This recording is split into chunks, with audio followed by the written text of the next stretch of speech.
Vida Pública. Bem-vindos à Vida Pública, realizado pela Fundação Baldino do Amaral, TV Jornal Cruzeiro do Sul e TV Com. Este é um espaço democrático de reflexão e troca de ideias sobre os assuntos que, mesmo sem que se perceba, influenciam a vida de cada pessoa. Nossos projetos de vida, nossas esperanças, tudo aquilo que sonhamos para nós, para a nossa cidade e nosso país, passa pela esfera da vida pública. Espaço aberto à pluralidade, Vida Pública é um debate permanente sobre a realidade que nos cerca, para o qual estão convidados você, telespectador, e aqui, em nosso estúdio, todos os que têm alguma coisa importante a dizer. E a palavra hoje está com o empresário Ricardo Ferreira do Amaral. Nascido em Avaré no dia 14 de agosto de 1978, Ricardo Amaral é filho de Fábio Quer do Amaral e de Suzana Garcia Ferreira do Amaral. Iniciou os cursos de engenharia elétrica e mecânica, porém não concluiu nenhum dos dois. Decidiu investir na carreira profissional, em específico na área de desenvolvimento de produto, na qual está há cerca de 10 anos. Amaral é sócio fundador, ao lado de José Eduardo Ferreira, da empresa BioSpace, com sede em São Paulo e laboratório no Parque Tecnológico de Sorocaba, onde desenvolveram um produto específico para a aviação geral e experimental, que, claro, ele vai falar daqui a pouco. Amaral, seja muito bem-vindo ao Vida Pública de hoje. Obrigado, Fernando. E Amaral, vamos fazer um pouco de suspense, as pessoas já estão curiosas em saber, mas que raio de negócio é esse que esses caras inventaram para a área da aviação, né? Aviação experimental, que história é essa? Nós vamos falar um pouquinho, né, do Amaral, que nasceu em Avaré, passou por São Paulo, está com o primo Zé, conhecido como Zé? Zé. Está com o primo Zé, e agora aqui em Sorocaba vivendo os ares um pouco interioranos. E aí, como que foi esse processo todo aí com o Amaral? Bom, da biruta eletrônica, né? Biruta eletrônica, primeiro a gente tem que explicar o que é uma biruta. Não sei se você sabe, biruta é aquele instrumento meteorológico que fica no aeroporto, que é um saco laranja preso num anel. E a função daquilo é indicar a direção do vento e com o ângulo de perna você estima a velocidade. Mas tem um problema, para você ver ela, você tem que passar com o avião em cima e enxergar ela no solo. E a gente estava em Avaré, justamente numa porta de hangar, conversando um dia, e tinha um avião rondando acima das nuvens, procurando a pista. Ou a biruta. Ou qualquer coisa que ele conseguisse enxergar lá embaixo, exatamente. E numa conversa assim, de porta de hangar mesmo, nós falamos, puxa, se esse cara tivesse pelo menos a pressão, ele sabia o quanto ele podia baixar para ver a biruta. Imagina se ele tivesse alguma coisa mais completa, como um instrumento que transmitisse esses dados para ele, alguma forma dele ter esses dados em aeroportos como o de Avaré, que não tem informação nenhuma. Espera um pouco, que história é essa de pressão? Pressão do quê? Pressão do ar. A pressão varia de um lugar para o outro. Certo. Isso não é informado pela biruta. Mas se você não souber a pressão desse lugar, você não sabe a sua altura em relação ao solo. Então você precisa saber isso para calibrar o teu altímetro dentro do avião e poder chegar nessa altura de solos sem risco de entrar voando no chão, nem de passar muito alto sobre o aeroporto. E aí vocês ficaram com essa ideia na cabeça? Ficou uns 2 anos e meio guardada essa ideia na cabeça. Era você e mais quem? Era eu, o primo Zé e um outro primo chamado Marcelinho. E aí esse primo Marcelinho virou piloto comercial. E ele passou a voar numa rota que não tinha informação. E ele falou, puxa, sabe a ideia da biruta? Se tivesse, seria fantástica para mim. E foi daí que a gente juntou os três de novo e falou, vamos fazer a empresa para fazer a biruta eletrônica. E essa descoberta do Marcelinho veio depois de quanto tempo? 2 anos e meio da ideia. 2 anos e meio. 2 anos e meio que a gente teve a ideia de fazer o negócio, não que tivesse parado, Fernando. A gente não. Quando saiu a ideia, a gente já saiu atrás de radinho, atrás de equipamento aqui, já começou equipamento a ali. Já começou a puxar alguma coisa porque era nosso hobby. Fazer instrumentos e coisas assim, era um hobby nosso de fazer e construir. Então já começou, mas não começou comercialmente. Eu tinha meu trabalho, cada um tinha seu trabalho separado, ninguém largou para fazer isso. Mas vocês trabalhavam em que setores? Eu trabalhava com manutenção de máquina que faz túnel, para fazer túnel de esgoto. Ah? É, a máquina está ligada, é uma máquina que não vai ninguém operando lá dentro, você fica num container aqui fora. E esse link dá problema. E era isso que eu cuidava, de uma máquina específica que faz... É para abrir aquelas galerias de rede de esgoto? Água pluvial. De água pluvial? Água pluvial e rede de esgoto. Gigantescas também. A máquina que eu trabalhei até 1,20 m. Ela fazia túnel de até 1,20 m. Que legal, quer dizer, já estava no ramo praticamente ali da... É um ramo muito bom. A automação de máquina industrial é uma parte muito boa, principalmente porque se tem no Brasil, que é uma coisa complicada, e não é. É uma coisa que, se você estudar um pouquinho, ela não é exatamente complicada. Então tem um mercado bom, é um mercado que paga bem. Que legal, hein? Não tem do que reclamar do mercado civil de túnel, não. Tenho certeza que a maioria de nós, inclusive eu, não conhecia esse sistema aí de abertura de túnel. Chama-se NATM, é um método não destrutivo. Quando eu tenho casas em cima e eu tenho que passar um túnel por baixo, você tem que fazer por uma máquina que não tenha que elevar nada à superfície. O cara fica operando lá em cima, tem uma TVzinha para ele se... Ela é guiada por um laser. Você põe um laser aqui de trás e ela vai guiada seguindo esse laser. Vai até que distância assim? A cada 120 metros você tem que fazer um poço. 120 metros no poço. E os teus primos trabalhavam em quê? Olha, o Marcelinho na época estava estudando para ser piloto e o Zé Eduardo já era engenheiro, já estava na pós-graduação. Ele é pós-graduado em financeiras e coisas assim, que não é minha área de produto. Questão de matemática, cálculo não é muito com você, não. Não, eu gosto da matemática, cálculo, não gosto de mexer com dinheiro. Tá. Mas esse que é o melhor. Eu gosto de gastar. Tá bom, aí tá certo, né? E aí, a partir daí, então, vocês retomaram essa ideia? Nós retomamos essa ideia e saímos atrás de investidores. E aí fomos buscar isso e tal, e também buscar uma solução prática que pudesse colocar nos aeroportos sem esbarrar na parte técnica dos aeroportos. Então os aeroportos, antigamente era marcado o vento com aquele copinho e bandeira. Sabe aquele copinho que você vê ainda na estrada? Aquilo ainda é bastante usual, mas para a aviação, aquilo exige uma manutenção anual. Então a gente precisava de uma forma de marcar o vento sem uma parte móvel, sem ter aquele copinho virando aquela bandeira. E aí nós passamos a desenvolver um equipamento ultrassônico. Eu jogo o som de um lado, jogo o som para o outro lado. O som é uma onda mecânica que anda no ar. Então, se eu tiver um movimento desse ar, se eu tiver vento, esse som chega mais rápido em você e você devolve ele mais devagar para mim. Então, nós fizemos um equipamento que tem 4 emissores e receptores de som para a gente medir esse vento sem parte móvel e conseguir colocar isso nos aeroportos sem necessidade de manutenção anual. Tá ficando curioso, né? Eu também. Daqui a pouco ele vai mostrar o equipamento para a gente aqui, mas investidor para quê? Olha, para poder largar do trabalho e fazer só isso, porque isso dá muito mais trabalho do que a gente imaginava. Então vocês foram corajosos, vocês acreditaram no produto mesmo. Sem dúvida, sem dúvida. Nós largamos tudo para fazer isso. E foi fácil encontrar os investidores? Não? Imagina, investidor é fácil de encontrar em livro de história. Na verdade... Conto da carochinha. É difícil porque o cara precisa ver valor na tua ideia. Sim. E é um mercado restrito, é um mercado da aviação. É um mercado que muitos dos investidores não são da aviação. Então isso dificulta o cara. A primeira coisa, ele olha para você e fala, mas o piloto não sabe isso quando vai pousar? E de fato não. Ele chega até o aeroporto para descobrir isso. Né? Então, exatamente, é uma coisa que o investidor, o cara que está no mercado financeiro, não tem esse conhecimento que ele precisava disso. Então ele não dá tanto valor à ideia. E a gente ficou aí batalhando 1 ano e pouco até conseguir investidor, conseguimos um investidor, depois conseguimos hoje um grupo de anjos. São 6 investidores, dos mais diversos, mas normalmente é uma molecada, vamos dizer assim, é um pessoal de 30, 40 anos no máximo. Acho que o nosso investidor mais velho tem 42, mas eles picaram essa parte. O pessoal empreendedor mesmo, igual vocês, assim. Sim, é um pessoal que acredita em ideias novas, em produtos novos, que colocar no mercado e tirar. E esses investidores atuam em que segmentos? Desde imobiliário, a indústria química, advogados, nós temos 3 advogados, o que é bom pra gente, porque a gente passa todo o burden de advogado para eles. Até pra toda fazer a carga patente, advocatícia, né? A gente joga para eles e fala, resolve aí. Olha, a patente é com vocês, aí se vira. Eu queria que funcionasse assim, mas é mais ou menos assim. Em que ano foi isso, Amaral? O investidor entrou há 2 anos atrás, entrou 1 ano e meio atrás. 2010, 2010, na metade de 2010 para 2011. Foi aí que eles entraram e a gente pôde formar o corpo da empresa e falar, vamos fazer só isso. Montamos a sede em São Paulo, porque os 2 estavam lá, tanto eu trabalho em São Paulo como o Zé, então vamos ficar aqui em São Paulo, montamos lá, ao ponto que São Paulo não dava mais, porque cresceu demais, é difícil parar, é difícil tudo, precisava sair de lá, encontramos o Parque Tecnológico. Foi lá que vocês montaram a BioSpace? Foi lá que nós montamos a BioSpace. De lá nós viemos para o Parque Tecnológico. E BioSpace por quê? Olha, a BioSpace foi sugestão de um dos sócios, a empresa chamava-se Nuvem. Nuvem, com 2 Vs. E aí um dos sócios chegou e falou, posso trocar o nome? Nós falamos, puxa, né, vamos trocar o nome, você está chegando agora. E ele falou, BioSpace. Eu falei, BioSpace soa bem, é um bom nome, é um ótimo, muito bom. Então, ninguém perguntou por quê?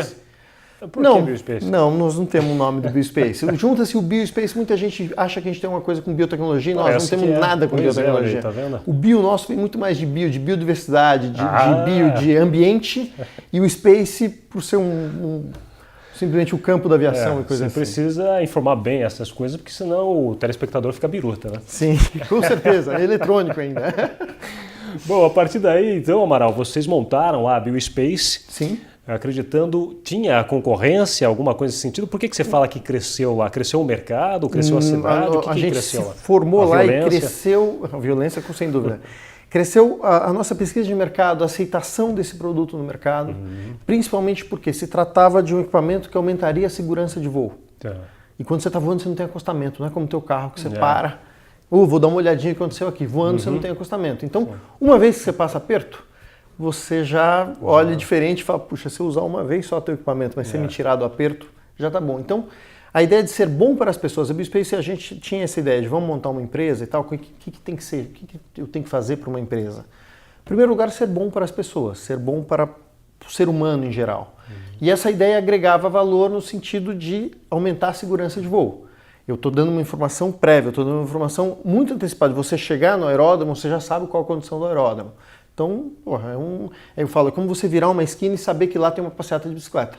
Ou você vira a esquina correndo e não sabe nada, ou imagina que você tem informação ali, ó, vem vindo uma passeata de bicicleta. Então, é uma forma de agregar valor, foi aumentando a segurança das pessoas. E o Parque Tecnológico de Sorocaba foi um lugar bom para isso, porque tinham várias empresas com a mesma ideia. Então, várias empresas com a ideia de empreender no novo. Com a ideia de sonhar o impossível e falar, vamos fazer aqui dentro. E agora que se aguça mais a curiosidade, então, do telespectador, mas o Parque Tecnológico de Sorocaba não é o primeiro parque tecnológico. Existem outros já, antes do Parque Tecnológico de Sorocaba. Sim, como vocês nós visitamos conheceram 3. ele? E aí tinham São José, São Carlos e Sorocaba. Pode falar, viu? Eles não vão achar ruim. Tem um fator principal para a gente foi a localização. Porque como eu sou de Avaré, tenho família em Avaré, empresa de São Paulo. O Zé não ia sair de São Paulo. Eu ia para Avaré todo final de semana, Sorocaba está no meio do caminho, então fechou. Esse já foi crucial. A logística era perfeita. Depois o Parque Sorocaba é um parque novo. Um parque novo é melhor porque está tudo novo, as regras estão sendo montadas, você está chegando lá, tem menos gente, então imediatamente o parque é mais limpo, mas hoje eu descobri que é uma questão, o Parque Sorocaba é fantasticamente limpo, dá para você comer no chão. Mas acredito que com o movimento de pessoas isso vai piorar, porque lógico vai ter muito mais gente lá dentro, mas ainda é um lugar limpíssimo. Então isso foi um negócio que chamou muita atenção nossa, falamos, puxa, Sorocaba cabe como uma luva, vamos para lá que a gente foge de São Paulo. Depois Sorocaba é um polo de manutenção de aviões. Hoje você tem as melhores oficinas de avião para manutenção, motores e coisas assim, em Sorocaba. Então, por que não estar perto? Né? Embora São José seja o polo de voo, São José é o polo de voo militar. Está controlado pelo militar. Nosso produto não tinha nada com militar, então vamos fugir dali, vamos para Sorocaba. Inclusive aqui em Sorocaba é que foram avaliadas, foram periciadas as turbinas do avião do Cessna, que caiu em Santos e acabou matando o candidato à presidência da República, Eduardo Campos. Agora, falando um pouquinho a respeito do Parque Tecnológico de Sorocaba, você falou que visitou 3. Quando vocês saíram para visitar os parques tecnológicos, o que vocês foram procurar? Não só a localização. Sim, a localização, a logística é fundamental. Mas o que vocês precisavam? Era só de mais espaço? Não. Que tipo de serviço eu tinha lá? Porque, veja bem, a empresa nossa estava montada com um cara na parte técnica, um cara na parte financeira. E a parte de marketing, a parte de ajuda toda jurídica. Então a gente precisava de um lugar que desse esse respaldo para a gente. E aí vai do sentimento mesmo da gente chegar no lugar e ver o quanto aquela pessoa pode desprender de atenção para a gente ou não. Porque todos fazem isso, todos têm esse serviço, eu acredito que os serviços sejam muito bons. Mas um parque novo, as pessoas estão mais ávidas a pegar o teu projeto e eles vão te trazer para dentro e falar vem para cá e tal, do que um parque que já está funcionando, que o cara já está atolado de serviço. Então a gente foi ver o pacote de serviço, preço, localização, quais empresas estavam lá dentro, quais empresas poderiam ser complementares à nossa ideia e às nossas ideias futuras. Porque a BioSpace hoje é uma empresa de um produto, mas na nossa carteira nós temos outros produtos, inclusive um logger para avião, é uma caixa preta acessível, vamos dizer assim. Então o mecânico tem acesso a saber todos os estresses daquele avião e coisa assim. Mas esses são produtos posteriores, a gente precisava focar em um. Então a gente analisou também quais empresas estavam dentro dos parques. E foram os critérios que a gente usou e chegou no Sorocaba, vestia melhor. Perfeito. Até em São Paulo, antes de vocês virem efetivamente para Sorocaba, né, de virem para o Parque Tecnológico, até que ponto vocês tinham, até que estágio vocês tinham chegado nesse projeto de vocês? Da Biruta? Muita pesquisa de mercado.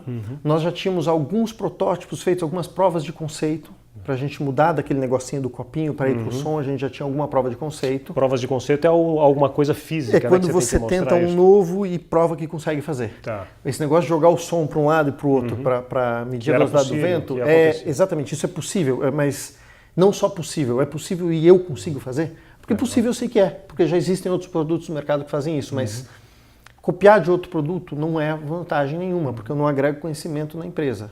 Então a gente precisava desenvolver aquilo e provar que conseguia fazer. E daí a gente já tinha provado que conseguia fazer, só precisava englobar isso num pacote fechado e falar, vamos fazer, vamos tirar isso do lugar. A ideia, então, praticamente pronta lá, só precisava desenvolver o produto, então? E aí começou aqui em Sorocaba. Isso, e aí que nasce o problema. Quando só falta isso, que nasce o problema. Exatamente. Só falta isso. São os pequenos detalhes que vão levando a gente no Como foi isso aí, dia a dia. Bom, viemos para cá, aqui, primeiro tivemos muito mais calma para trabalhar, porque não está naquela loucura de São Paulo, né? Então, com certeza, pesquisa e tal, chegamos num protótipo, posso puxar ele aqui? Claro, vamos mostrar agora o grande... Isso aqui é a cabeça da Biruta Eletrônica. Isso e como aqui eu disse, é exatamente o que vai transmitir as informações para dentro do avião. Então, o que a gente enxerga aqui são só os transdutores sônicos, que são conversores de energia em som. Eu pingo o som daqui para cá, faz como um bip de submarino. Pim, ele manda para cá, pim, manda para cá, pim, manda para cá, pim, manda para cá. Faço isso 40 vezes por segundo. 40 vezes por segundo. E aí, qualquer massa de ar que estiver passando para cá, com a resolução de 1 centímetro por segundo, quer dizer, é isso aqui, a gente consegue já medir que tem um vento. Em São Paulo tinha muito problema quando a gente começou com a prova de conceito. Primeiro, era uma prova de conceito, ele não era rígido como esse aqui. Depois, eu estava numa sala que eu ligava o ar-condicionado, e o ar-condicionado causava um movimento mínimo que eu achava que era um problema do sensor, e eu ficava maluco nesse problema. Quando eu vim para cá, botei para fora, eu falei, puxa, se tiver um vento mínimo, ele marca. Então não é erro do sensor, é uma coisa que nós estamos medindo. Aqui dentro nós temos mais a parte de termometria e do barômetro, que é para medir a pressão e informar para o avião. Isso fica montado numa base com uma placa solar, então ele fica inteirinho autônomo. Ele fica fixo ou ele fica girando? Fica também? fixo. Não. Isso aqui fica fixo. Você pode colocar ele em qualquer orientação. Ele tem uma bússola dentro. Eu sempre indico o vento em relação ao norte magnético, sempre em relação à bússola. Então você pode instalar de qualquer posição, ele vai sempre informar o vento naquela posição e ele vai informar. A posição dele tem de ser variável ou ela fica sempre fixa? Sempre fixa. E, inclusive, você pode mudar durante o você instalou lá. Você instalou? Aí amanhã você passou do lado com uma vara de bambu e fez isso aqui nela, sem problema nenhum. Ela está orientada novamente porque a informação é o que eu estou te vendendo. Você, como piloto no avião, está querendo uma informação precisa. Então, quanto eu puder englobar desse produto para eu te dar informação precisa, o meu produto vai ser bom. Não adianta eu falar, estava errado, mas foi o caseiro que virou.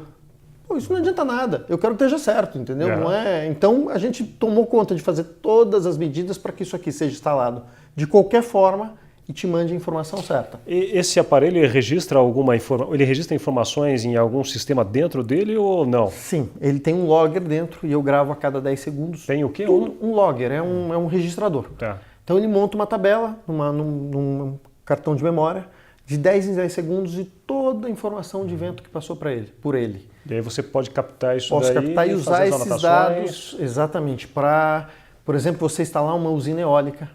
Você precisa saber o quanto tem de vento naquela região. Onde eu tiver uma torre dessa, eu tenho já dados daquela região com o vento, como é que ele funciona realmente, não como ele foi estimado. Entendi. Então chama-se spin-off quando você faz empresa. Quando você pega um produto e ele serve para outras coisas. Um spin-off desse produto é monitoramento de vento, não só para eólica, para geração de energia, como para o pessoal de agronegócio, para saber como é que está vindo o vento, como é que não está, tudo. Enfim, não temos muita restrição. Por exemplo, Sorocaba às vezes tem uns registros de vendaval, aquelas chuvas, trombas d'água que vêm. Como que ele se comporta nessa situação? Até agora ele passou em todos os testes. Inclusive o primeiro teste real em Sorocaba não era de chuva. Ah, não? E eu instalei ela e caiu uma chuva enorme. E eu falei, putz, eu perdi o teste. E ela passou. Passou. Então nós falamos, peraí, já está bom, já está viável de ser colocado no mercado. Isso foi assim, foi um dia que eu mandei mensagem para todos os sócios. Estamos colocando a torre lá para passar a noite. Ela tinha que passar a noite na energia própria e sair. Mas caiu uma chuva que eu falava, putz, amanhã não vai ter torre nenhuma. E ela aguentou bem. Não teve... E esses fenômenos mais potentes como ciclones, tufão, furacão? Olha, até 70 metros por segundo nós estamos marcando vento. 70 metros por segundo. Isso. Ciclones vão chegar a 110 e coisa assim. O que vai acontecer depois disso? Eu vou informar que o vento está forte demais. Tá. Não vou informar você o quanto ele está, eu vou simplesmente informar, está forte demais. Nós não estamos já é uma mais informação medindo, importante. Já né? é alguma Você coisa. Fala assim, exatamente. Se eu tenho um aparelho que me mede até 70 metros por segundo e me diz que está o vento forte, é porque, Virgem Maria. Porque, exatamente, sai de lá que não é para você ir pra lá. Ali, ó, entrar no olho do furacão não dá, né? Exatamente. E ele transfere essas informações que você capta, eu transfiro a cada 2 segundos para um receptor como esse. Que ele tem esse formato, porque ele vai no painel do avião. Então o painel do avião você faz um furo e ele fica só essa carinha aqui aparecendo. E aí, aqui nós temos todas as informações. Da onde está vindo isso? Porque cada torre tem um nome. Cada aeroporto tem um nome composto de 4 letras. Então você já tem o nome de onde está vindo. Tá. Quantas torres você tem ao redor? No caso aqui está 0, porque eu estou tem até um SM de dados simulados. Que eu não tenho torre nenhuma. Direção do vento, velocidade, rajada, pressão e temperatura. Isso aqui vai dentro do avião. Muito antes dele enxergar a pista, ele já tem essas informações. E dentro dessa caixinha aqui, que é um sistema, o que é um? Nós temos um receptor, nós temos um processador. Na verdade, nós temos um processador de 8 cores aqui e um processador de 8 cores aqui. É uma técnica nova de se usar microcontrolador.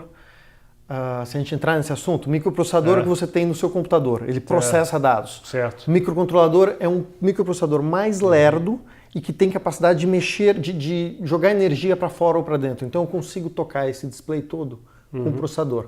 Ele é mais devagar que o teu computador, mas ele consegue jogar essas informações todas para cá. E o que é? A bateria? Este aqui tem bateria, não é só este. Porque esse aqui é para eu mostrar. No restaurante e tal. No avião, ele é conectado na energia do avião. Porque se eu não tiver energia no avião, eu não vou precisar de mais nada, então não é preocupação nossa. Então esse aqui é um modelo que a gente leva para mostrar, para poder fazer reunião e tal, mas o modelo final ele não tem bateria interna. E essa peça pequena, ela segue todas as medidas padrões? Tem essas medidas padrões no painel do avião? Tudo, aquela coisa da BNT, essas coisas? Tudo. O conector tem que ter trava. Não, exatamente isso. Para se colocar qualquer peça dentro de um avião, você tem que saber todas as peças de onde vieram. Quando o avião cai, você pode culpar o piloto, o fabricante ou o próprio avião. O fabricante ou o avião vão se responsabilizar pelo que ele fez. Qualquer coisa que você colocou dentro dele tem que ter origem. Então, eu tenho origem de todos os parafusos, todas as placas. É isso que faz a aviação ser tão cara. A rastreabilidade de todas as peças. Quando uma dá problema, você tem que saber apontar e saber corrigir aonde está e se isso vai causar problema em outros ou não. Então, eu falo, a aviação ela só se torna cara por questão disso. Você tem que ter rastreabilidade de todas as pecinhas que você colocar ali dentro. Você tem que saber de onde veio, quando foi feito, como foi feito. Porque se outras tiverem problema, você consegue corrigir antes de matar todo mundo que está voando. Pois é. Ele sofre interferências mecânicas, alguma coisa externa a ele ou não? Não. O único problema até agora é saquinho plástico. Mas ele fica de 6 metros a 8 metros de altura, por regra da aviação. Então a gente não está esperando ter nenhuma sacolinha voando nessa altura. Pode uma sacolinha enroscar nele, como ele enroscaria em qualquer outro instrumento. Até na biruta. Ele interrompe e aí ele não informa. A gente toma muito cuidado para mandar a informação correta. Então até o termômetro. Também. Porque o termômetro, querendo ou não, é um chip. E esse chip é feito num fabricante na China. Você imagina que ele mandou esse chip errado e eu te informo a temperatura errada. Então, nós temos uma metodologia de toda a informação que eu mando, eu testo a informação. Uma das formas é eu ler várias vezes num curto período de tempo e comparar entre a máxima e a mínima. Se estiver dentro do desvio, eu posso te informar que está ok. Se tiver mais que isso, eu não informo. Porque é melhor que ter um relógio que informa errado, é melhor ter um relógio que não informa nada do que um relógio que informa errado. Então, e a aviação toma muito cuidado com isso. E nesse ponto a gente se afirmou muito para fazer, pela aviação estar num top de tecnologia. A gente queria estar em alguma coisa legal, que fosse top de tecnologia. A Fórmula 1 estava muito cheia, nós fomos para a aviação. Tá certo. Agora me diga, esses 4 pontos que tem nessa peça, tanto de lá para cá como daqui para lá, ela mede o mesmo vento ou não? Como que é isso? O mesmo vento. Eu jogo o som daqui para cá. Vamos supor que eu tenha então uma massa de ar vindo para cá. Eu tenho um vento correndo para cá. eu jogo o som daqui para cá, esse vento chega mais rápido do que deveria aqui. E aí eu mando o som de volta para cá, para eu confirmar que ele tem que chegar mais devagar para lá. E com essa diferença, essa confirmação do mais rápido para o mais devagar, eu chego num valor e falo, neste eixo eu tenho um vento. Faço a mesma coisa nesse eixo. Por vetor, eu tiro qual a direção do vento e qual a velocidade. E aí você pega todas as posições das aeronaves que... Não, eu pego só as posições de vento. Aí eu jogo isso aqui num espaço, é chamado espaço unidirecional. Quer dizer, eu jogo para todas as direções de forma igual. Então a aeronave que está chegando desse setor, daquele setor, de qualquer setor, vai conseguir pegar isso aqui. Informação. Exatamente. Quer dizer, uma orientação fantástica para quem está chegando ali. E eu posso instalar isso em qualquer aeroporto? Em qualquer aeroporto, principalmente onde você não tenha torre, nem coisa assim. Então vamos dizer, o meio da Amazônia ou o interior mesmo, você tem uma fazenda e você não tem nada, você tem lá sua birutinha, você está com medo de chegar lá porque está sempre com nuvem baixa, você pode colocar uma biruta nossa, que ele vai estar informando isso. Nós ainda estamos operando em caráter experimental. Entendi. O que significa que a aviação geral ainda não assumiu o nosso produto como válido, como um instrumento que você pode confiar 100%. Entendi, tá. Mas todo produto na aviação nasce na experimental. Assim mesmo. Depois de uma aprovação na experimental, ele vai para... E onde vocês estão fazendo os testes hoje? Olha, nós temos torres instaladas em Avaré, aqui em Sorocaba. Temos algumas torres que eu não posso falar exatamente onde elas estão, porque... Mas assim, na costa do Rio de Janeiro, daqui até em cima, por estratégia de mercado. De mercado mesmo. Entendeu? Não é nem por questão do aeroporto que está sendo colocado e coisa assim. Nós colocamos lá e deixamos ela funcionando para ver como é que funciona. Quanto tempo está fazendo os experimentos? Aqui em Sorocaba é o ponto que eu tenho mais tempo com ela funcionando. Tá? Nós temos torres já hoje com 4 meses funcionando, 100%, está rodando lá, mas em Sorocaba é onde eu testo as coisas novas. Entendi. Então em Sorocaba as pessoas falam, não está funcionando ainda não, é que eu estou fazendo modificação, porque dá para melhorar. E a resposta tem sido boa? Até agora está ótimo, até agora está tudo funcionando. Está chegando aquilo que vocês esperavam chegar mesmo? Sim, existem pontos que não, existem pontos que eu tenho um morro do lado, que a gente já existe a necessidade de uma retransmissão. Mas, coisas da vida, não tem o que fazer. É coisa natural até, né? Não tem... Exatamente.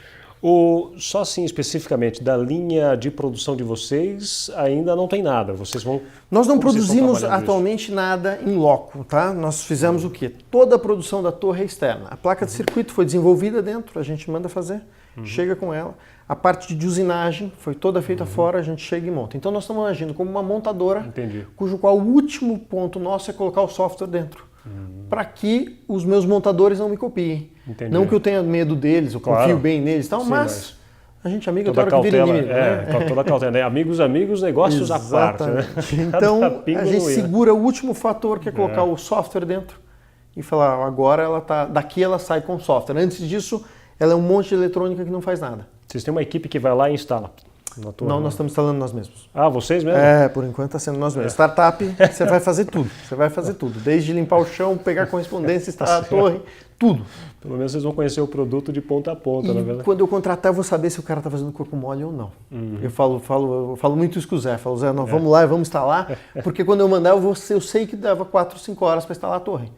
E não adianta você falar para mim que leva 2 dias, porque eu já instalei e leva 4, 5 horas. Entendi. Então, é uma questão só de conhecer mesmo o nosso próprio mercado, nossa própria indústria. Agora é o Amaral, o Zé e o Marcelinho. Só tá Marcelinho aéreo. Marcelinho saiu. Marcelinho quis ser comandante. Continuou na carreira de aviação comercial e tá lá, tá bem hoje, tá fazendo voando. propaganda do produto Sem dúvida. Dos primos. Nunca deixou de ser o nosso braço, não só de propaganda, como apontando o mercado. Certo. Agora, concluindo, Amaral, quanto tempo vocês esperam para esse teste? Quem que dá esse limite para vocês e quando vocês planejam com a patente já? Nós temos uma feira na semana que vem, a EAB, em Maringá, cujo qual nós já estamos aptos a vender. Nós vamos lá colocar o stand, vamos deixar as pessoas que cheguem na gente, se eles quiserem comprar ou não, estamos aptos a vender. O que acontece é o seguinte, o próximo passo é o quê? Nós temos que instalar isso no maior número de aeroportos possível e aí sair vendendo o receptor. Porque você não compra celular onde não tem rede. Então você não compra o receptor onde não tem torre. Então o nosso próximo passo é isso, é planejar essa montagem, essa instalação. Nós vamos sair instalando torre no estado de São Paulo, começar no estado de São Paulo, Rio de Janeiro, ao lado de Búzios e coisas assim, e aí começar a vender o receptor. E quem instala os receptores? Os receptores, como nós estamos na aviação experimental, o próprio dono do avião instala. Então você compra o receptor, você pode instalar, você pode colocar em cima do painel. Tem pessoal que voa Cessna, que é o avião que não aceita que isso seja colocado ainda no painel. O que eles pediram pra gente que a antena saia para cima. para ele colocar em cima do painel. Porque ele quer ter o produto, mas ele não pode furar o painel dele para colocar esse produto ainda. Ainda, né? Ainda. Então, por enquanto, ele está carregando na mão. Ele liga ali no acendedor de cigarro o aparelhinho dele e carrega na mão. Um outro ramo que gostou muito do nosso produto foi o pessoal de helicóptero. Por eles voarem mais baixo e tal. Então, fala, a gente mirou no avião e acertou no helicóptero, na turbina eólica e no agronegócio. Reverberou o negócio. Exatamente, foi para esse lado. E essa caixinha vocês que produzem também? Nós produzimos ela inteira. O desenvolvimento vocês montam de tudo, também? tudo. O desenvolvimento inteiro dos 2 produtos casados foi nosso. Ué. Haja tempo, hein? Não é fácil não. Dedicação, tempo nós não temos. É verdade, viu? Um dia de 24 horas ainda é pouco para vocês, né? É. Legal, Amaral. Quero agradecer muito a sua participação no Vida Pública de hoje, trazendo essa novidade fantástica que já está em teste, está em experimental e já, inclusive, já para ser vendida aí com a patente de vocês e, lógico, o produto da BioSpace, né? De vocês, produzido, montado aqui em Sorocaba, no Parque Tecnológico de Sorocaba. Parabéns e obrigado, viu? Obrigado. O Vida Pública de hoje conversou com o empresário Ricardo Ferreira do Amaral. O programa Vida Pública pode ser assistido no canal de vídeos do portal Cruzeiro do Sul em www.cruzeirodosul.inf.br, na TV Com, canal 7 da NET, TV Votorantim, canal 10 e TV Comunitária, canal 3 pela Supermídia. Agradecemos também a participação da nossa equipe de produção, o editor-geral Ednilson Jodar Lopes e o estagiário de produção Gustavo Henrique de Campos, que me alertou logo no começo deste programa. Não é um drone, viu, Fernando? Não é um drone. O Vida Pública de hoje fica por aqui. Até o próximo.